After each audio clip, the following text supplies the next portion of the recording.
YouTube back with the last part of my kind of retro collect 101 feature. And in part 1 we talked about, a bit of an introduction. Part 2 was how to get started, and part 3 we talked about evil old eBay and a bit of other stuff about how basically to buy games. So part 4, we have our games in our collection. How do we take care of them? Now, by and large, this is a fairly easy process, but just before I get into it, there's one other thing to kind of taking care of this. Well, it's not even so much taking care, it's maybe making the most of your collection. It didn't really fit anywhere, so I figured I'd talk about it here. When you're younger, if you're anything like me, you'll always end up favouring new games over accessories. Totally understandable. But there are many accessories that really will enhance your experience. One, the right controller. So getting maybe a better control pad or whatever to go with your system. Maybe the one you got with your bundle might not be that great, or whatever. Or you might find there are some third parties that are pretty good. So try out a few. And two, and more importantly, the right cable. Especially with modern TVs, if you're going to be using a flat screen, a lot of consoles look fairly bad on a standard AV lead and atrocious on RF. Thankfully, there's usually better video cables available with the Sega systems. If you have Model 1, you can get RGB SCARTs. With the Nintendo systems, some of them have RGB SCARTs, some of them have S-Video, things like that. Generally, you can get better cables, and the investment is well worth it, because you can experience them as they were really meant to be, versus being stretched and butchered on newer TVs and horribly filtered out on RF, even on old CRTVs.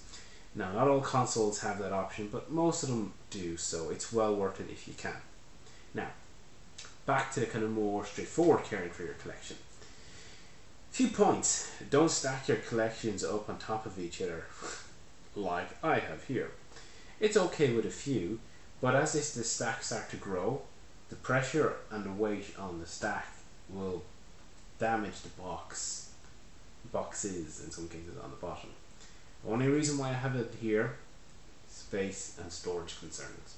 Ideally, you would have them nicely on a shelf in a line so that they don't have additional pressures on them. I mean, maybe a few lined up is okay, and the same with DVDs. I mean, they would have the same issue, these boxes, but because there's more density, I suppose, less kind of gap, because of the bigger gap here, these boxes tend to collapse. You don't get that so much with these. At least it's not as big an issue. But yeah, don't do what I do. Great way to start how to care. Learn from my mistakes.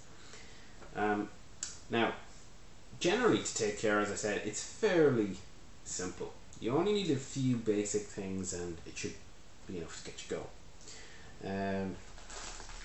Now, let me see, I have a few items here. Which will I start with? With these plastic boxes that I've kind of shown, the modern ones and the Sega ones, generally you don't need, the boxes themselves are fine. But with cardboard boxes, you do tend to have more issues. Now, I know some people like to put cardboard boxes into these plastic bags. That's fine. It helps keep dirt and dust and so forth off them. Also stops them being battered around a little bit.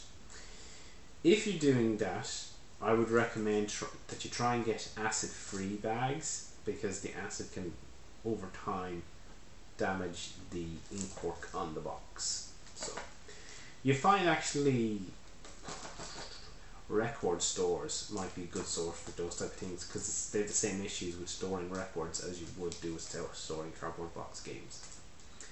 Personally, I'm not a massive fan of this. I don't think it offers that much of an improvement, and it just makes your games awkward to get in and out. What I often do with cardboard games, because they don't have the same durability as plastic boxes is I take the cartridge out and store them separate to the box, so the box itself can be a display, and then the game itself. I probably have stuff over here, like my N64 stuff. Some N64 games are just sitting here outside of their boxes. In fact, the Wetrix box is all the way over there, with the cartridge here. So it just means I'm not opening and closing them and damaging them all the time. There we go. Alternatively, you could buy plastic box holders for your cardboard games, kind of like this. Now, this came with this plastic box. They're kind of pricey to buy on their own if you were to. You can get them on eBay very easily. There's lots of sellers that I've seen do them from over the time. I think there's only one person who does them right at this minute, but by and large they still fish. SNES, I think NES. Have to check out to be sure, but it's a fairly universal plastic case for putting boxes in.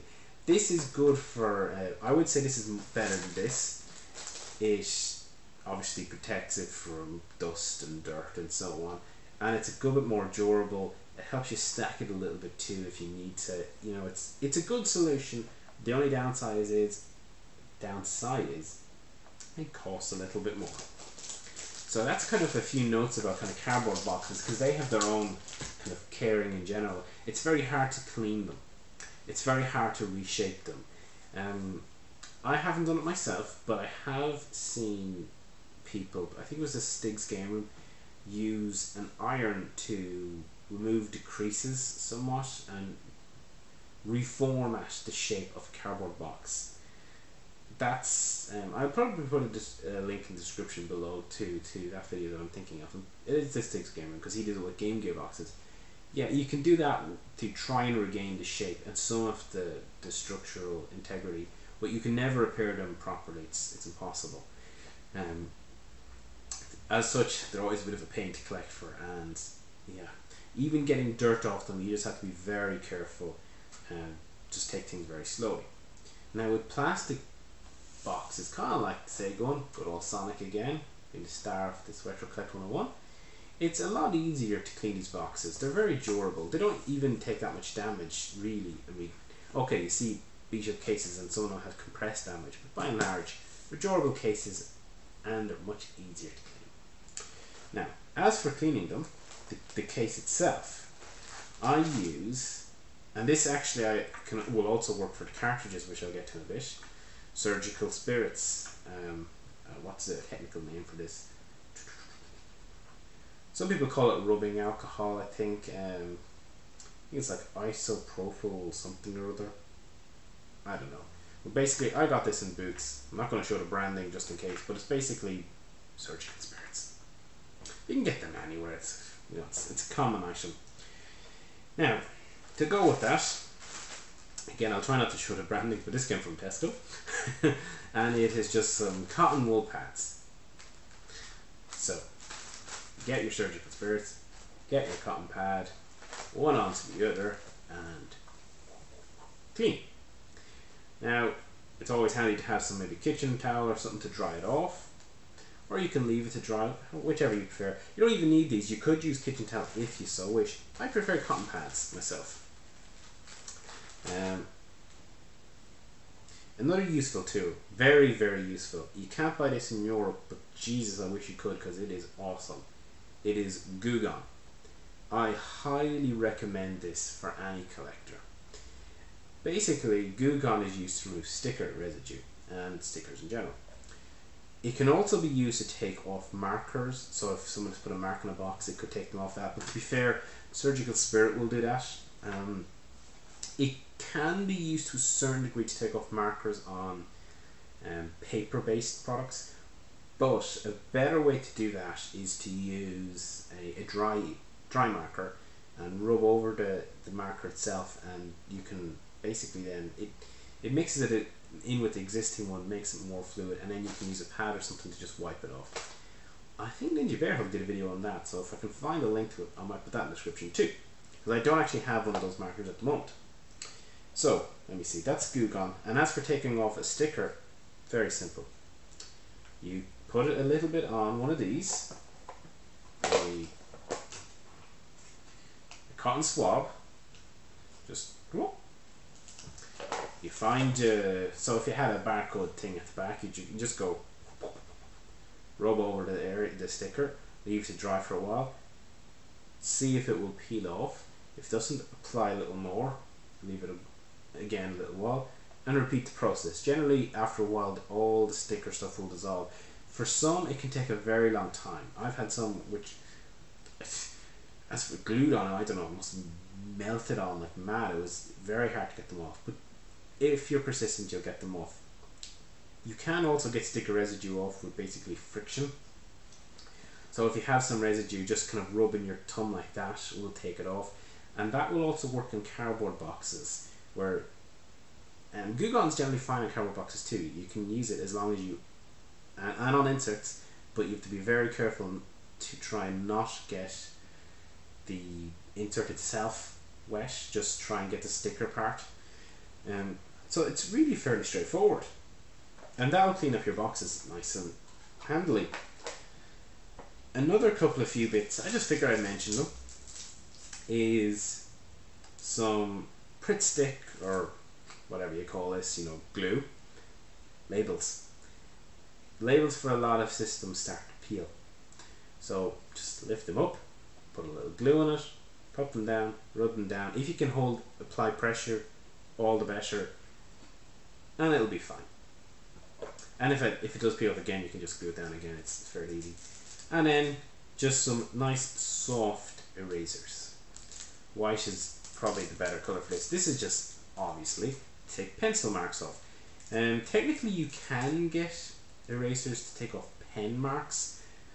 They tend to be quite abrasive though, so I would say be very careful about doing so. In fact, that's a general rule of thumb. If you're uncertain about maybe using you know, cleaning spirits or the glue gun on something, try it on something that's you know, you don't care about so much, or test things out. It's always a good rule of thumb. Test things out. You know, I remember when I was learning to solder, and someone said to me like, well, don't just you know, stick the solder iron straight into the thing that you really want to do. Muck around with something first. Sensible. Now, in a similar way, cartridges. These accumulate dust and dirt and crap, but they're very easy to clean. You don't need to unscrew them or anything like that. Although, as I said, it might be worth investing in some, you know, game bit screwdrivers. All you need to do is get your cotton swab. At least this is what I do. Wet it with a little, just a very little bit of the cleaning spirit, and then rub the contacts and the part outside the case, so it'll be like down through and up around and so on, and then press against the contacts. And when you've done a complete sweep, like this one's got a little dirt that came off anyway, you just go with the dry side and dry it off. And by and large, you see, even without the spirit, I actually took some dirt off there, just goes to show you. By and large, that'll clean up most connectors without any hassle, and you'll be good to go without shoving some dirt and gunk into your system, which is exactly what you don't want to do. So that's the main things really for caring for your set. Now, as for CD based systems, there's a lot less you can do. Obviously, if there's any little bits of dirt around, clean it from the outside in, and don't go in circular, don't wipe in circular motions, or else you'll scratch, or potentially scratch. I have heard people say that they've used disc resurfacers with some success to fix up very badly damaged discs. I have them myself. I have one game actually that, maybe even two games now, that are quite badly scratched and don't play right at all. So maybe someday I'll give them a shot, and if they do, I'll report back. Annotation, if there ever is one. But yeah, that's it. One other little thing that's not always easy to resolve: sun. Sun is like a killer to games. People talk about putting them in bags to protect them, but really that's not going to protect from the number one killer to the ink, and that's sun. UV, basically. So if you leave your game sitting out And you know, you've often seen it, I should have actually got a demo, where you have a spine or the front image has been badly faded. And that's just because it's been left in the sun and all the inks have, you know, started to fade away. The only solution there is try and keep your products out of sun wherever possible. Like you might notice at the back there, these games here are facing backwards. It's simply to keep them out of the sun. Like these are a lot more covered, and by and large I will try and keep all my games out of sun where I can. Not always practical, but yeah, it's something you just have to try and face and have to try and work around. One final point that I've never been able to successfully conquer, and this is very much an issue when you buy stuff on eBay, is smoke damage and smoke smells. Smoke damage, I don't know, in plastic boxes sometimes you can get some of that out. In terms of smoke smell, that is just a nightmare to get out. Now I have tried several of the kind of supposed home remedies, things like vinegar and stale bread, and it's supposed to, you leave it sitting over and it's supposed to absorb the smoke particles. I've tried baking soda. You sprinkle a little baking soda and it's meant to, again, a similar principle, absorb the smoke particles. And I've tried dryer sheets, and I can definitely not recommend those. Those things are dangerous. If you accidentally leave them in for too long, which I did on a few games, they will absorb the smell, alright, and all the freaking ink. So you got to be really careful with those things. In the end, the best solution is to try and leave it near a window, again, preferably not in light if possible, but near a door or window or something where you can just get a bit of air at it, and over time it'll hopefully go away. If anyone has any better suggestion, I'm definitely all ears on that, because I've never had a great run of luck. So there we go. I think that's about it in terms of, you know, just some how-tos. I might stick in a little kind of demonstration on using the spirits to clean a game, if possible. We'll see. So if there's a video after this, so be it. If not, thanks for watching. Hope you enjoyed the series as a whole, or the feature, and I hope it was helpful in some way to people maybe thinking about getting started, or who have started looking for a few tips. If you have any questions, please feel free to leave comments or send, you know, me a PM or whatever. I'm sure there'll be many other people as well who have advice, and they could, you know, add it or share it or answer questions. You know, that's the whole purpose of this whole thing, is to kind of get a bit of information out there and to maybe encourage a few others to join in. So thanks again for watching, and yeah, please subscribe if you liked, and we'll see you again with another video soon. Bye for now, or watch the edition. Welcome back. If you've actually made it this far, I figured I'll do a little bit of demo about what I was talking about previously in the past, now that I'm over at the table, and ably aided by a camera operator today. You know, moving up, we have a crew. So I'm going to clean Quartet cartridge, and I'm going to do it fairly quickly. I'm not going to do the whole thing because it takes too long. And that's one little note. If you have a lot of these, it can take a fair while, so don't let them build up like I've sometimes done. So you get your non-specific cleaning spirit and put it onto your non-specific pad. Now you could just go straight and apply it to the box itself, because you can probably see there's dirt there and there's a load of grime at the top. However, I don't like to do that, because that stuff can really eat through paper and ink. So I take it out. You could just clean it and use a kitchen towel, or you could put in a piece of paper, plain paper, or a spare insert, which is what I do. And my cleaning insert is what I call it. So I'll just try and get this in quickly. And that way I'm not too pushed if I end up, you know, damaging that or draining the ink. So simple, just apply a little bit of pressure. You may have to, you know, rub over an area a few times where it's particularly damaged. I'll try and get this to the camera. And around the whole, you know, box if possible. Now I'm just going to clean that. I've just started and you can already see that the grime has come off it, and typically the top is where you have most of the dirt. So I'm just going to clean that off. And there, I've just taken one bit off the top of one box, and so that's how dirty, you know, your collection can be when you buy it, or when you just, you know, have it stored there for a while. Over time it'll get dust. An area to get is obviously where the box closes along here. That happens very frequently, that gets dirty. And just repeat around, and hope your bottle is on with chips like that one does there. The spine also tends to get quite dirty too, and that can actually take a fair bit of effort to clean up.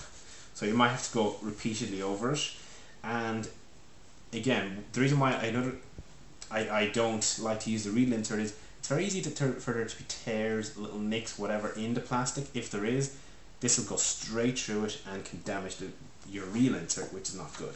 So now that isn't a complete job. It would take me too long, but let's see. You might also want to check out if it's dry. I didn't apply too much, so it should be. I can put a cork straight back in.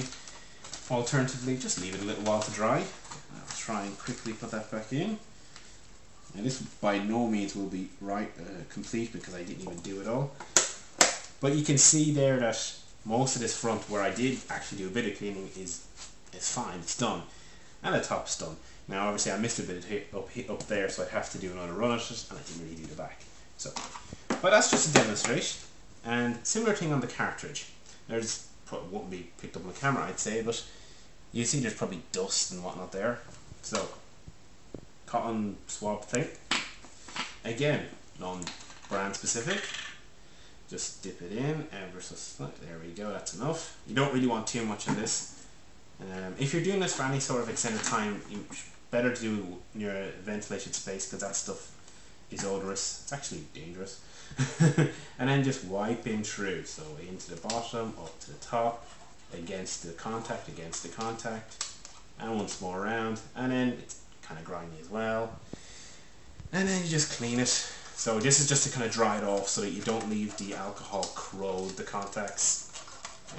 It's really fine to use it once, and it's, yeah, now there we go. Once it comes clean, you can see how black that is.